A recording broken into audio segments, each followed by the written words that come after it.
ሰሜን ኮሪያ በይፋ ለኢራን ያላትን ድጋፍ አሳየች። የሰሜን ኮሪያው መሪ ኪም ጆንግ አያቶላ ሙሽታው አዲሱ የኢራን መሪ ሆነው መመረጣቸውን ሙሉ ለሙሉ እንደሚደግፉ አስታውቀዋል። ታደምጡታላችሁ። የቀጠናው ሀገራት የኢራን ጠላት አይደሉም።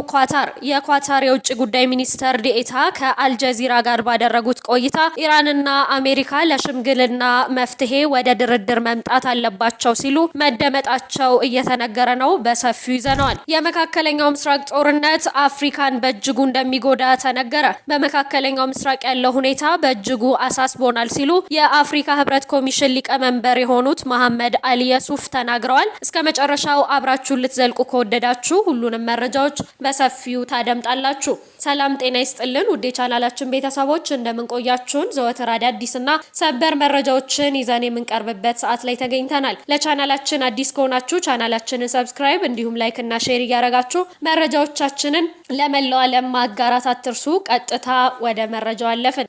ቀዳሚ ወዳደረግነው መረጃችን ስናልፍ ኪም ጆንጉን ለኢራን አዲሱ መንፈሳዊ መሪ ድጋፋቸውን ሰጥተዋል። የሰሜን ኮሪያው መሪ ኪም ጆንግ ኡን አያቶላ ሙጅታባ ካሚኒ የኢራን አዲስ መንፈሳዊ መሪ ሆነው መሾማቸውን ሙሉ በሙሉ እንደሚደግፉ ዛሬ አስታውቀዋል። የሰሜን ኮሪያ የውጭ ጉዳይ ሚኒስተር በሀገሪቱ የዜና አገልግሎት በኩል ባወጣው መግለጫ ለኢራን አዲስ አመራር ያላትን አጋርነት ገልጻለች ብሏል። መግለጫው አሜሪካና እስራኤል በመካከለኛው ምስራቅ ለሚታይ የጥቃት መባባስ ቀጥተኛ ተጠያቂ መሆናቸውን በመጥቀስ ድርጊታቸውን በጽኑ መኮነኑም ተገልጿል። ይህ በሁለቱ ሀገራት መካከል የታየው ጥብቅ ቁርኝት በምዕራባውያን ዘንድ ከፍተኛ ስጋትን ፈጥሯል የተባለ ሲሆን ሰሜን ኮሪያ ከሩሲያና ከቻይና ጎን በመሰለፍ የቴህራንን አዲስ የፖለቲካ ስርዓት በይፋ እውቅና የሰጠች ሲሆን ይህም በምስራቁና በምዕራባውያኑ ጎራ መካከል ያለውን የኃይል ሚዛን ፍጥጫ ይበልጥ እንደሚያጠናክር ተገምቷልም ነው የተባለው። ኳታር የቀጠናውን ሀገራት የኢራን ጠላት አይደሉም ሲሉ ተናገረች። የኳታር የውጭ ጉዳይ ሚኒስተር ዴኤታ በመካከለኛው ምስራቅ ያሉ ግጭቶች እንዲፈቱ በመጠየቅ ኢራንና ዩናይትድ ስቴትስ ለሽምግልና መፍትሄ ወደ ድርድር ጠረጴዛ እንዲመለሱ አሳስበዋልም ብለዋል። ከአልጀዚራ ጋር ልዩ ቃለ ምልልስ ያደረጉት መሐመድ ቢን አብዱልአዚዝ እንደተናገሩት ኢራን በጎረቤቶቿ ላይ የምታደርሰው ጥቃት ለማንም አይጠቅምም ሲሉ መደመጣቸውም ተገልጿል። ኢራን ለሁለት ሳምንት የሚጠጋ የቦምብ ጥቃት በአሜሪካና እስራኤል እየደረሰባት ሲሆን ባጸፋው በጎረቤቶቿ ላይ ሚሳኤሎችንና ሰው አልባ አውሮፕላኖችን በመተኮስ ጉዳት በማድረስ ወሳኝ መሰረተ ልማቶችን በማበላሸትና የቀጠናውን ኢኮኖሚ ክፉኛ በማወክ ምላሽ ሰጥታለችም ሲሉ ተደምጠዋል። እንዳሉት ከሆነም በሲቪል መሰረተ ልማቶች ላይ ጨምሮ በስፋት ስለሚፈጸሙ ጥቃቶች በጣም ተጨንቃለችም ብለዋል። ሚኒስተሩ አሁን የቆምንበት ቦታ ያሳዝናል ያሉ ሲሆን ወደ ድርድር ጠረጴዛ ከመመለስ ውጪ ዘላቂ መፍትሄ ለማምጣት ምንም መንገድ የለም ብለን እናምናለን ሲሉ ለአልጀዚራ መናገራቸውም ተገልጿል። ኳታር የራሷን ሉዓላዊነት የሚነካውን በኳታር ግዛት ላይ የሚደርሰውን ኢፍትሃዊና አጸያፊያዊ ጥቃቶችን በጥብቅ ታወግዛለች ያሉ ሲሆን አክለውም ይህን ጥቃት ለመከላከል የሚቻለውን ሁሉ እና ህጋዊ እርምጃ መውሰዳችን ይቀጥላልም ብለዋል። የባህረ ሰላጤው የኃይል አቅርቦት ሰንሰለት በግጭቱ ምክንያት የዓለም ትራፊክ በከፍተኛ ሁኔታ የተስተጓጎለ ሲሆን በሆርሙዝ ባህር ውስጥ የነዳጅ ዘይትን ለማጓጓዝ ለማረጋገጥ ግጭቱ ዓለም አቀፍ መፍትሄ ይፈልጋል ሲሉም መናገራቸው እየተዘገበ ይገኛል። የመካከለኛው ምስራቅ ግጭት አፍሪካን በእጅጉ እንደሚጎዳ መሐመድ አሊ የሱፍ መናገራቸው ተገለጸ። በመካከለኛው ምስራቅ ያለው ሁኔታ በእጅጉ አሳስቦናል ሲሉ የአፍሪካ ህብረት ኮሚሽን ሊቀመንበር መሐመድ አሊ የሱፍ ተናግረዋል። በተለይ የነዳጅ ዋጋ በእጅጉ ማሻቀብ በአህጉሪቱ ላይ ከፍተኛ ጉዳት ያደርሳል ሲሉ ሊቀመንበሩ ያስረዱ ሲሆን ከዚህ አንጻር የአፍሪካ የውጭ ጉዳይና የኢኮኖሚ ሚኒስተሮች ስብሰባ በቅርቡ በሞሮኮ እንደሚካሄድም አመላክተዋልም ነው የተባለው። ዩናይትድ ስቴትስ እና እስራኤል በኢራን ላይ የከፈቱትን ጥቃት ተከትሎ ኢራንን በበኩሏ እየወሰደች ያለችው ያጸፋ ጥቃት የቀጠለው ግጭት የአፍሪካን አህጉርም በእጅጉ አሳስቧል የተባለ ሲሆን በጉዳዩ ላይ ምላሽ የሰጡት የአፍሪካ ህብረት ኮሚሽን ሊቀመንበር መሐመድ አሊ የሱፍም ይሄንኑ በሰፊው አስረድተዋልም ነው የተባለው። የነዳጅ ዋጋ ማሻቀብና የአፍሪካ ስጋትን በተመለከተም በመካከለኛው ምስራቅ እየተካሄደ ያለው ጦርነት በዓለም አቀፍ የንግድ መስመሮች ላይ መስተጓጎል ፈጥሯል። አንዳንድ ሀገራት ለገበያ የሚያቀርቡት የነዳጅ መጠን እንዲቀንስም ምክንያት ሆኗልም ተብሏል። የአፍሪካ ህብረት ኮሚሽን ሊቀመንበር መሐመድ አሊ የሱፍ እንደተናገሩት ይህ የነዳጅ ገበያ መዛባት በአህጉሪቱ ላይ ትልቅ ጉዳት ያስከትላልም ብለዋል። በከፍተኛ ፍጥነት በሚጨምረው የነዳጅ ዋጋ ምክንያት እንጎዳለን። ከዚህ ጋር አብሮ ከሚመጣው የዋጋ ንረት ጋር ተያይዞ ሁኔታው በሀገራችን ላይ አጥፊ ውጤት ያስከትላል በማለትም አስረድተዋል።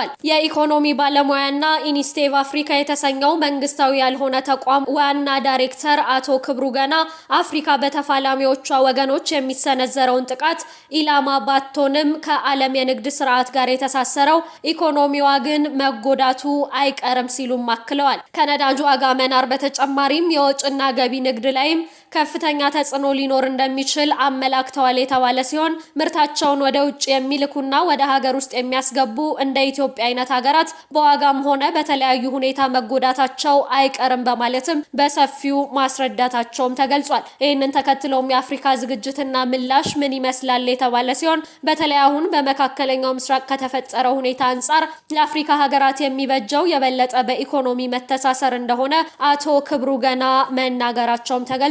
የጀመሩትን የመሰባሰብ ሁኔታ የበለጠ ለማጠናከር የሚችሉበት አዲስ አጋጣሚ አለ ብለው እንደሚያምኑም የጠቀሱ ሲሆን የአፍሪካ ህብረት ኮሚሽን ሊቀመንበር መሐመድ አሊ የሱፍ እንደገለጹት ሀገራቱ በመካከለኛው ምስራቅ የተከሰተ ሁኔታ ባስከተለው ተጽዕኖ ላይ በቅርቡ ይነጋገራሉም ብለዋል። የውጭ ጉዳይና የኢኮኖሚ ሚኒስተሮች ስብሰባ በቅርቡ በሞሮኮ ይካሄዳል የተባለ ሲሆን ጦርነቱ በኢኮኖሚዎቻችን ላይ የሚያስከትለውን ተጽዕኖ መቀነስ እንዲችል የመቋቋሚያ እርምጃዎችን ማዘጋጀት ይኖርብናል። የጦርነቱ ውጤት አሁንም እየተሰማን ነው። ዛሬ የነዳጅ ዋጋ $100 በላይ ነው በማለትም አክለው ተናግረዋል። ሊቀመንበሩ ትላንት ባወጡት መግለጫ ግጭቱን ተከትሎ በኃይልና ትራንስፖርት መሰረተ ልማቶች ላይ የሚፈጸሙ ጥቃቶችን እንደሚያሳስባቸው መግለጻቸው ተሰምቷል። እንደዚህ አይነት ጥቃት በአካባቢያዊና ዓለም አቀፋዊ የኢኮኖሚ መረጋጋት ላይ ስጋት እንደሚፈጥርም ያመላከቱ ሲሆን በጦርነቱ ምክንያት የሚከሰት የነዳጅ ዋጋ መናርና ሌሎች አሉታዊ ውጤቶች በአፍሪካውያን ላይ ተጽዕኖ እንዲያሳድሩ ማድረግ እንደሚገባም አስረድተዋልም ተብሏል። እነዚያ አሉታዊ ውጤቶች በተለይ ከምግብ ዋስትና አንጻር ይበልጥ ተጋላጭ በሆኑ ህዝቦቻችን ላይም ተጽዕኖ እንዲያሳድሩ ማድረግ አለብን በማለት በሰፊው መግለጻቸውም ተሰምቷል። ይህን ተከትሎም የአፍሪካ አቋም ምንድነው ለተባለው ጥያቄም ዩናይትድ ስቴትስ እና እስራኤል በኢራን ላይ በከፈቱት ጥቃትና ኢራንም እየወሰደች ባለችው የአጸፋ እርምጃ ምክንያት የተፈጠረውን ስጋት ተከትሎ ከአፍሪካ ሀገራት የተሰማው ምላሽ የተበታተነ ነውም ተብሏል። ይህንን ሁኔታ የተጠየቁት የህብረቱ ኮሚሽን ሊቀመንበር መሐመድ አሊ የሱፍም በተለይ ግጭቱ በአህጉራቱ ላይ በሚያሳድረው ተጽዕኖ ላይ የጋራ አቋም ለመያዝ እየተሰራ መሆኑንም ጠቁመዋልም ተብሏል። በዚያ ላይ እየሰራንበት ነው። የሰላምና ጸጥታ ምክር ቤቱም በጉዳዩ ላይ ስብሰባ አድርጓል። ግጭቱን በአህጉራችን ላይ የሚያሳድረውን ተጽዕኖ እንዴት መመልከትና የመቋቋም አቅም መፍጠር እንደምንችል በመካከላችን የምናደርገውን ምክክር እንቀጥላለን በማለትም አስረድተዋል። ሊቀመንበሩ ትላንት ባወጡት መግለጫቸው የአፍሪካ ህብረት ለዓለም አቀፍ ህግ መከበር፣ ለግጭቶች ሰላማዊ መንገድ መፍታት እንደዚሁም ደግሞ ለዓለም አቀፍ ሰላምና ጸጥታ መጠበቅ ያለውን ቁርጠኝነት ያረጋግጣልም ሲሉ መግለጻቸው ተነግሯል። ውድ የቻናላችን ቤተሰቦች ለሰዓቱ ያዝንላችሁ መረጃዎች እነዚህን ይመስላሉ። በቀጣይ በሌሎች አዳዲስና ሰበር መረጃዎች ወደ እናንተ የምንመለስ ይሆናል። ለቻናላችን አዲስ ከሆናችሁ ቻናላችንን ሰብስክራይብ እንዲሁም ላይክ እና ሼር እያደረጋችሁ የምንለቃቸውን መረጃዎች ለመላው ዓለም ማጋራት አትርሱ። በቀጣይ በሌሎች አዳዲስ መረጃዎች ወደ እናንተ እስከምንመለስ ሰናይ ቆይታ